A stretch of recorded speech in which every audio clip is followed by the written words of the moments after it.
Case number 2 naman po tayo at ito po ay related pa rin sa unang video ko tungkol sa theft o pagnanakaw. Ito po ang facts of the case. Sa isang graduate school ay may magkaklase. Tawagin na lang natin classmate A at classmate B. Si classmate A ay may ballpen at si classmate B ay naiwan niya ang kanyang ballpen. So si classmate A ay nag-bio break. Habang siya ay naka-bio break, ay ginamit ni classmate B ang ballpen niya. Pero sinoli din naman pagtapos gamitin. So ang tanong po, meron bang dapat ikaso kay classmate B? Ang sagot po ay oo, maaari pa rin kasuhan si classmate B ng theft o pagnanakaw. So, ulitin po natin ano ba ang mga elemento ng theft. So, according sa Article 308 of the Revised Penal Code, number 1 is the taking of personal property.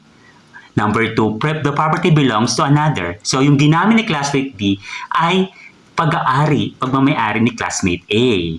Okay, number 3, the taking away was done with intent of gain. Ano ba yung na-gain dito ni classmate B? Yung ink ng ballpen na kanyang ginamit.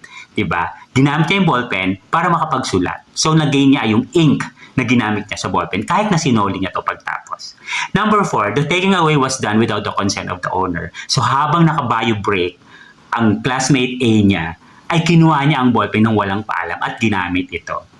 Number 5, the taking away is accomplished without violence or intimidation against personal force upon things. So apparently, wala naman ditong nangyaring violence at intimidation.